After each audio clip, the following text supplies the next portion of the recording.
کہ پہلے یہ سن لیں اور پھر سنیں کہ جو میرے سے اب کس طرح کے کیسز کیے جا رہے ہیں، ذرا سے موازنہ کر لیں۔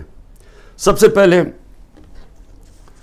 نواز شریف کا کیس، وہ کیس کیا تھا؟ انٹرنیشنل انکشاف ہوتا ہے، پینما پیپر، دنیا کے اندر ایک انکشاف ہو جاتا ہے جنہوں نے اپنے آف شور اکاؤنٹس میں کمپنیوں کے پیچھے پراپرٹیز لی ہوتی ہیں، تو بڑے بڑے دنیا کے اندر وزیر بھی تھے، کوئی ایک آدھ ملک کا پرائم منسٹر بھی تھا، اور بڑے نام اس کے سامنے آئے، بلکہ برطانیہ کا اس وقت پرائم منسٹر کا بھی نام آ گیا کہ اس کی بھی پراپرٹی ہے، دنیا میں شور مچ گیا۔ تو ادھر پتہ چلا کہ 4 جن سب سے مہنگے لنڈن کے علاقے میں جو مے فیئر کے فلیٹس ہیں، وہ نواز شریف کی بیٹی اس کی اصل مالکہ تھی۔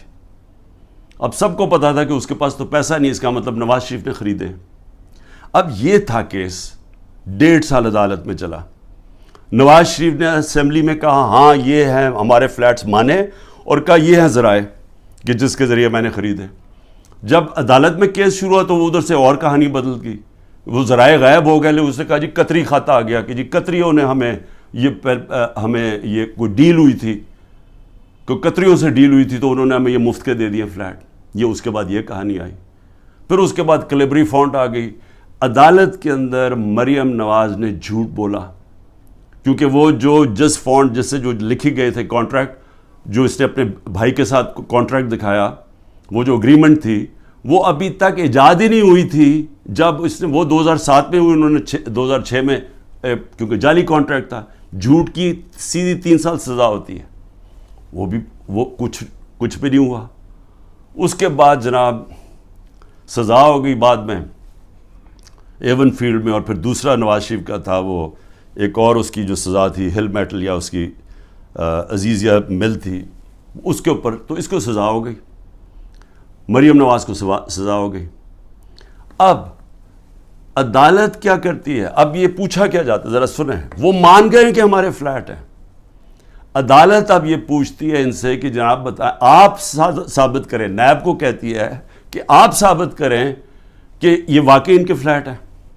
وہ رہ رہے ہیں وہاں 30 سال سے یا 25 سال سے، وہ مان گئے ہمارے فلیٹ ہے، لیکن عدالت کہتی ہے نیب کو کہ آپ ثابت کریں کہ کیا واقعی ان کے فلیٹ ہے۔ کیسے کوئی ثابت کر سکتا ہے؟ اگر آپ نے آف شور اکاؤنٹس بنائے ہوئے ہیں باہر ورجن آئلینڈز میں تو کوئی ثابت نہیں کر سکتا۔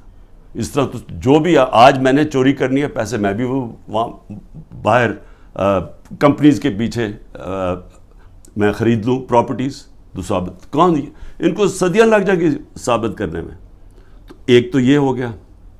دوسرا شہباز شریف، اب یہ ذرا سن لیں، شہباز شریف کی 16 ارب روپے کے ان کے بیٹوں کی بینک اکاؤنٹس میں پیسہ آتا ہے، ڈاکیومنٹری ایویڈنس ہے، جس میں مقصود چپراسی کے بینک میں 3 ارب سے 3.5 ارب روپے آ جاتا ہے ایک چپراسی کے بینک اکاؤنٹ میں، اور ساتھ ان کا نیب میں کیس ہوتا ہے، انہوں نے فیک اکاؤنٹس دکھائے ہوتے ہیں، جو لوگ کبھی پاکستان سے باہر ہی نہیں گئے ان کے نام میں انہوں نے کہا جی ہمیں انگلینڈ سے ریمیٹنسز مل رہی ہیں۔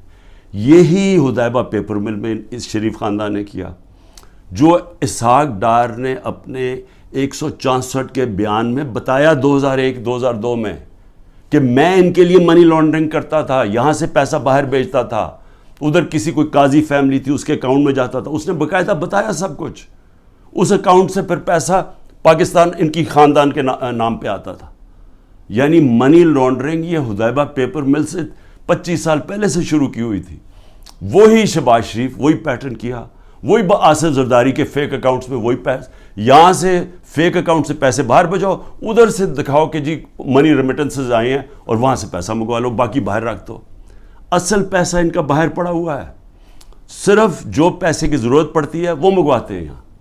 تو یہ اب آپ یہ سن لیں کہ یہ شہباز شریف کا کیس تھا، شہباز شریف بھی کیس سے نکل گیا، نواز شریف بھی کیس سے نکل گیا۔ شہباز شریف کیس سے کیسے نکلا؟ شہباز شریف کیس سے ایسے نکلا کہ انہوں نے پہلے تو جناب آتے ساتھ ہی ایف آئی اے کا سربراہ تبدیل کیا، کیونکہ جنرل باجوہ نے اس کو اوپر لا کے ہمارے اوپر مسلط کر دیا۔ جب انڈر ٹرائل تھا شہباز شریف اور اس کے بیٹے انڈر ٹرائل تھے، تو جب ہماری گورنمنٹ گرائی اس کو اوپر بٹھا دیا آگے۔ اس نے آ کے آتے ساتھ ہی ایف آئی اے کا ہیڈ چینج کیا، اسے پرسیکیوشن کو چینج کیا، جو پروسیکیوشن تھی اس کو چینج کیا. انہوں نے جو پہلے انویسٹیگیشن کر رہا تھا مسٹیریسلی ڈاکٹر رضوان کو پہلے ہٹایا اور وہ ہارٹ اٹیک سے مر گیا. اس کے بعد مقصود چپڑاسی مر گیا ہارٹ اٹیک سے. ارشد شریف جس نے بڑی ڈیٹیلڈ اس کیس کے اندر کام کیا ہوا تھا، اس کے بعد تھوڑی دیر کے بعد اس کا قتل ہو جاتا ہے. اور کوئی جج بھی انویسٹیگیٹ نہیں کرتا کہ جناب ڈاکیومنٹری ایویڈنس والیومز پڑی ہیں ان کی انویسٹیگیشن میں، وہ بھی ختم ہو جاتی ہے. ادھر سے نیب کا ہیڈ چینج کرتے ہیں. نیب کا ہیڈ جب چینج کرتے ہیں آفتاب سلطان، تو میں آج اس کو سلام کرتا ہوں کہ وہ جب آیا تو اس سے جب غلط کام کروانے کی کوشش کی اس نے کہا میں نہیں کرتا، اور اس نے ریزائن کیا. پھر ایک اور آدمی کو لے کے آئے جو موجودہ آدمی ہے، اور وہ سارے کیسز ان کے ختم، نیب بھی کیسز ختم شہباز شریف 8 ارب کے، اور یہ بھی کیس ختم، یہ جو 16 ارب روپے کے یہ جو ایف آئی اے کے کیس اب وہ بھی ختم ہو کیونکہ اپنے لوگوں پر بٹھا دیے. تو ادھر وہ ہو گیا. ادھر آصف زرداری کے فیک اکاؤنٹس کیسز تھے، وہ پہلے فریز ہوتے ہیں. جنرل باجوہ کی ڈیل ہو رہی ہوتی ہے آصف زرداری سے، پتہ نہیں کیا ڈیل ہے، وہ کرتے ہیں، وہ بھی سارا ختم ہو گیا. تو زرداری بھی پاک ہو گیا. زرداری وہ آدمی ہے جس کو 2 دفعہ نواز شریف نے جیل میں ڈالا تھا کرپشن میں، اور یہ ہدایبہ پیپر مل نواز شریف نے بنایا تھا، یہ زرداری نے نواز شریف کے اوپر بنایا تھا. تو یہ کیسز پرانے چلے آ رہے ہیں، یہ ہمارے دور کے کیسز نہیں ہیں. لیکن جب ہمارا دور آیا تو جناب نیب تھی جنرل باجوہ صاحب کے نیچے، اس کے بعد سارے کیسز رک گئے. اور وہ تو خیر اب چیزیں سامنے آئی گئی ہیں کہ خواجہ آصف نے خود ہی کہہ دیا کہ ان سے تو بات چیت تو ان سے شروع ہو گئی تھی، تو کیسز ان کے کیسے آگے بڑھنے تھے. لیکن یہ سمجھ جائیں کہ جو آج اوپر طاقتور بیٹھے ہوئے ہیں ان کی اربوں روپے کے کیسز معاف ہوئے ہیں. اور سب سے امپورٹنٹ چیز یہ ہے کہ یہ جب کیسز تھے یہ ان کی گورنمنٹ تھی. جو حمزہ شہباز اس ملک سے بھاگا ہے وہ تو جب ایف آئی اے کا کیس آئے وہ جب ہماری گورنمنٹ تھی.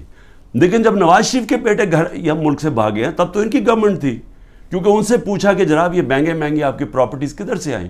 وہ باہر بھاگ گئے اور پھر کہتے جی ہم تو پاکستانی شہری نہیں ہیں، ہم برطانیہ کے شہری ہیں. اس کا مطلب کہ عمران خان اگر پرائم منسٹر بنے، یہاں سے چوری کر کے پیسے بھیجتا رہے اپنے بیٹوں کے سلمان اور قاسم کے اکاؤنٹس میں، اور کہے جی وہ تو پاکستانی شہری نہیں ہیں، تو وہ جواب دہ نہیں ہے. تو یہ بیٹے بھی باہر بھاگ گئے، انہوں نے کہا جی ہم جواب دہ نہیں ہیں. اس کے بعد دماد بھاگتا ہے شہباز شریف کا، وہ جب نیب اس کو کرپشن کیس پہ بلاتی ہے وہ باہر بھاگ جاتا ہے ان کی گورنمنٹ کے نیچے. پھر ان کا فائنانس منسٹر اسحاق ڈار ملک سے باہر بھاگتا ہے جب نیب بلا کے پوچھتے کہ جی آپ کے یہ اثاثے ہیں، یہ آپ کے آئے کدھر سے ہیں، یہ ایک دم آپ تیرے میر کیسے ہو گئے، وہ بھی ملک سے باہر بھاگ جاتا ہے ان کے دور میں. تو میں سوال پوچھ رہا ہوں کہ میں کیوں نہیں باہر بھاگ رہا؟ ان کے اوپر تو 1-2 کیسز تھے، میرے اوپر تو 180 کیس بن چکے ہیں. تو میں کیوں نہیں ملک چھوڑ کے بھاگ رہا؟ کیونکہ انہوں نے چوری کی ہوئی تھی، ان کے ایسٹس ہیں، ان کے پاس اربوں روپے کے ایسٹس ہیں جو یہ بتا ہی نہیں سکتے کدھر سے آئے ہیں، اور ملک سے باہر لے کے منی لانڈرنگ کیا، دگنی کرائم ہے. اور میں اب آتا ہوں 2 اور چیزیں میں آپ کو کہہ دوں. ہمارے 3.5 نیب کے سال میں 480 ارب روپیہ پاکستان نے نیب نے ریکور کیا چوری کا، کرپشن کا، 480 ارب روپیہ. اس سے پہلے سارے دور میں نیب نے 280 روپیہ ریکور کیا تھا. آج مجھے بتائیں کہ نیب سے کتنا پیسہ نیب نے کتنا پیسہ ریکور کیا؟ 1100 ارب روپیہ ریکور کرنا تھا، آج وہ کوئی پیسہ ریکور نہیں ہو رہا. اب نیب کا کام ہے کہ عمران خان کے اوپر کرو، یا جو ہمارے جو بھی اب مخالف ہیں ان سے پارٹی چھڑوانے کے لیے یا ان کو ڈرانے کے لیے. اب نیب کا صرف یہ کام رہ گیا. نیب جو پاکستان کے اندر، میں پھر سے کہتا ہوں، 480 ارب روپیہ ہمارے دور میں نیب نے ریکور کیا تھا، اور 1100 ارب روپیہ بچا ہوا تھا. انہوں نے قانون بدل دیے، ایک قانون بدل کے نیب کا قانون بدل دیا، اس میں بچ گئے. اور دوسرا اپنا نیب کا ہیڈ بٹھا دیا ہے، جس طرح کے باقی انویسٹیگیٹنگ ایجنسیز کے اپنے لوگ بٹھا دیے.